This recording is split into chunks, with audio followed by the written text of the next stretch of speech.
Welcome, everyone. This is Dr. Mercola, and today I'm joined with Dr. Lawrence Palevsky, who is a board-certified pediatrician and who uses a holistic approach to children and wellness and illness by incorporating nutritional science, environmental medicine, chiropractic, osteopathy, and other natural healing modalities in his pediatric office in New York.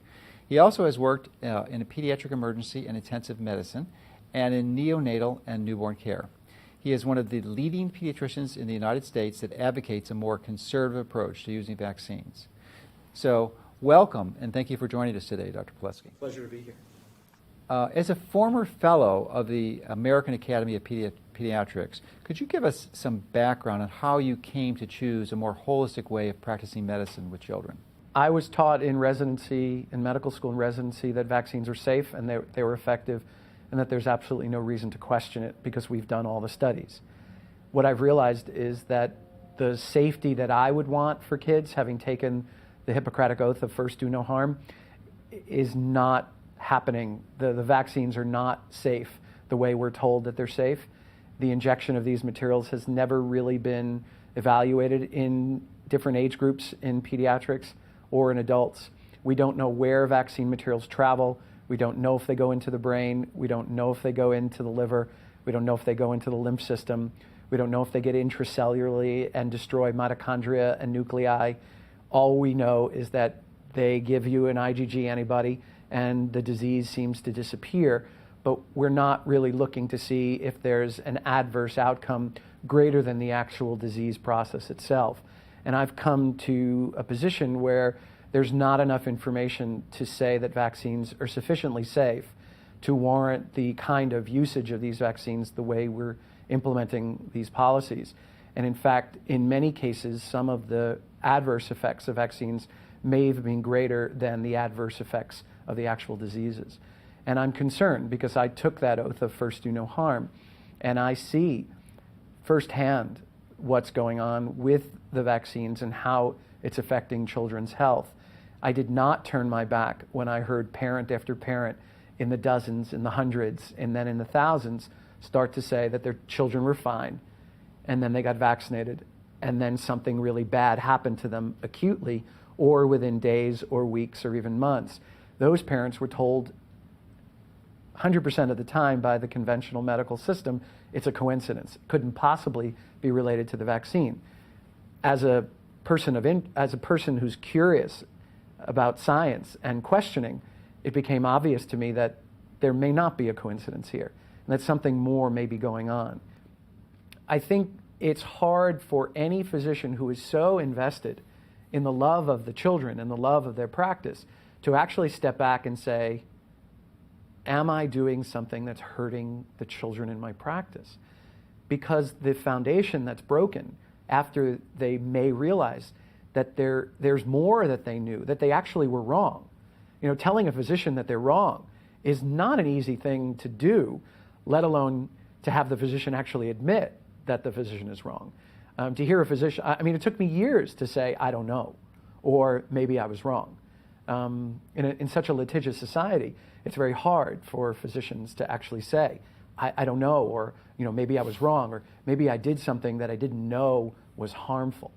And so the physicians have to adhere to this one-party line voice that says vaccines are safe, they're effective, and you must get them. There's no room for disagreement. And to disagree with that means that you're disagreeing with the one-party line, the paternalistic body that says you must listen to me. And then we're no longer dealing with actual medicine. We're dealing with something very different. And I would go so far as to say that the people who hold true to the vaccines are completely safe, they're completely effective, oh, well, maybe there are a couple of side effects that happen occasionally. But if the adherents who say vaccines are safe, they're effective, you must get vaccinated or else your child will die. If you don't vaccinate, you're the one that's going to infect everybody else because somehow vaccines eliminate the presence of organisms in those who are vaccinated, which is another myth that people propagate. And I think parents are waking up to the fact that we can't trust you when you say stuff like that. In fact, we are repulsed by your authority when we hear you say things like that. What we need is a little more humility, because I trusted, and this is what happened to my kid. You can't tell me it's a coincidence, because I know, and my friends know, and my relatives know, because we have all these autoimmune diseases and chronic inflammatory diseases that we didn't have, and now we have all these vaccines and we're seeing things happen. We know, and you're not listening. So if you're not listening, we're going to find the people who will. And really the people who are listening are the parents. And what you need is a critical mass of parents who are going to be able to go into the legislatures, because the legislatures are parroting the ideology, because they're not as scientifically based as the physicians or as the parents. And they're just following the lobbyists who tell them, from the manufacturers, from the medical organizations, from the whatever other lobbyists are there, that vaccines are completely safe and effective, and this is what they do. But the parents are getting in there, and they're fighting, and they need to keep fighting and educating, because they're the ones who are home with the kids. They're the ones who are seeing the changes. They're the ones who are reading the literature and seeing that there are a tremendous number of scientific studies that are proving that vaccines may not be as safe and effective as we thought they were. And the only way to create this dialogue is for those parents to bring it out, because the media won't report it, because they're part of the lobbyists that are making sure that this information doesn't get out. I'm wondering if you have any recommendations for parents who encounter a physician or pediatrician who's resistant to the vaccines and basically fires them from their practice, Right. and how they can find a clinician who's more open to this and allow them to exercise their own choice. Right. Well, before the physician fires the parent, I do recommend that the parent try to engage in a calm, quiet dialogue. And I mean, the appeal that I recommend that parents bring to their physicians is, I like you. I like the way you care for my family. I respect your clinical judgment. I don't expect that we're going to have 100% agreement in the way in which I practice medicine with my family and the way you as a physician practice medicine in your office. But this is an issue that I'm asking you if you would respect my wishes, because I'd really like you to continue taking care of my child. And if the physician at that point says no, then the parent has been given a blessing, because you really want to work with a physician who you respect and who respects most of your opinions. And the way in which parents would then find a physician is asking other parents in the community, because most physicians who are open are not advertising that they're open. There are some physicians who do have resources for parents. I think Dr. Bob Steers has one, that he has a list of physicians who are open to either a staggered vaccine schedule or to not vaccinating. But I don't know if that list is complete, and I don't know the people on the list, so I can't vouch for them. But I do understand that there are physicians, and the best way to find those physicians is through either nvic.org, because they do know some physicians.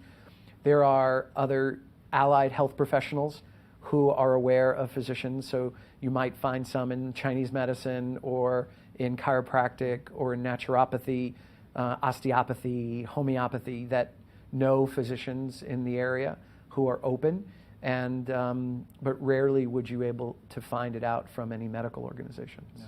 With respect to vaccine injury, I'm wondering if you can share your experience with how many patients you're seeing in your practice now, a month or a year, where these individuals have a clear-cut case of vaccine injury. Well, my first answer is too many. But I see, I mean, right now I'm working a part-time schedule of 2 clinical days a week, and I would say that I see at least one each of those days, so at least 2 a week of children whose parents have this inner belief that their children succumb to an injury from the vaccination. And it's sad because, I look at many of these families and I say, I wish I never had to see you for these reasons. Many parents will ask, well, how do I get my kids better? And the question is a good one, but the question on top of that is really, I don't know. And you have a lot of people who say, I can get those kids better. I have this treatment and that treatment. I think we really don't understand the depth to which the vaccine materials get into the nuclei, the mitochondria, through the cell membranes, across the blood-brain barrier, into the brain, into the immune cells. We don't have any understanding of what those materials are and the depths to which those materials get in. So to say, and whether or not those contaminants actually become a regular part of protein synthesis, enzymes, or just hijacking the optimal cellular DNA and RNA of that cell. We have no idea. So when parents say to me, how do I get my kids better? The first thing that I say to them is, after I've said this, is we have to try to stop feeding any other toxins into the body, because the body can heal itself if given the right tools.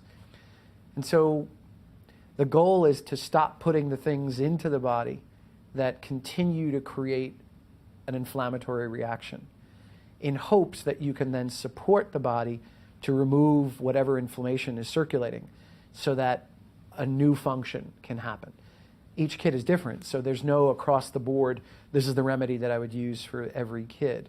And then I work with a lot of other practitioners who can support the body's innate capacity to heal so that the kids can get better. Not everybody can get better because we don't know the depths of their injury.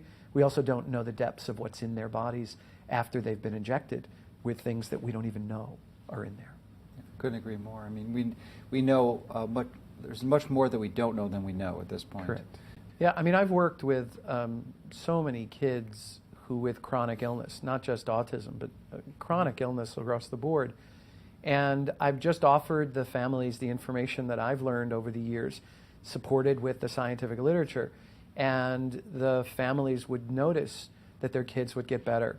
And, it was diet, it was supplements, it was referrals to different practitioners, it was different lifestyle changes, different parenting techniques, understanding development better.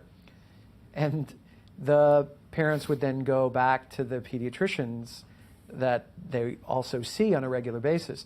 And almost 100% of the time, these pediatricians did not want to know how the kids got better. Mm-hmm. There was no curiosity. There was no interest. They were just happy that the children were better. But none of them were even going to the place of having a discussion with the parents. I mean, I gave a talk recently, and there was a physician in the audience, and one of the studies that I showed was comparing health outcomes of vaccinated, partially vaccinated, and non-vaccinated children. And just with that study, the conclusions from that study were that parents who had children who were fully vaccinated reported higher incidences of atopic disease.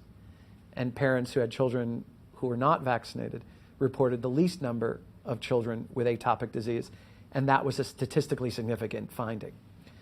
And the doctor who heard that study started getting belligerent and getting angry with me and yelling at me that he could find studies that showed that vaccines do not contribute to atopic illness or allergies or asthma. And I said, well, who does those studies? And he started to get more ornery with me. And he accused me of cherry picking the literature. And what I tried to say, and had a little difficulty saying, was that if you show me the studies that show that there's no relationship between vaccines and atopic disease, where were you comparing vaccinated kids to non-vaccinated kids? Because those studies have not been done. You won't find those studies.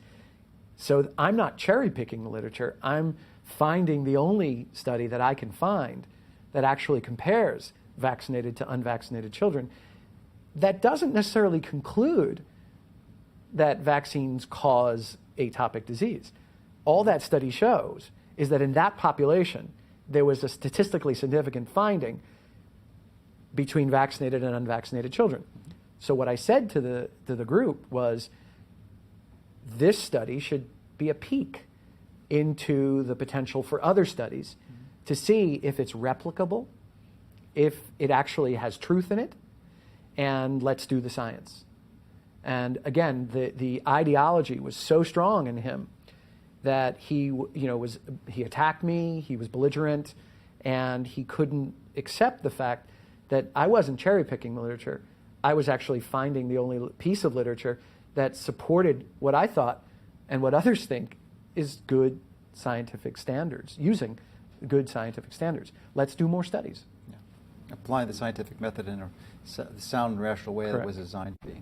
Right. So I'm wondering if you could mention your resources, any books or websites or clinic that you have if people wanted to find out more information about what you're doing or see you professionally. Well, I have a website, www.drpalevsky.com, DRPALE,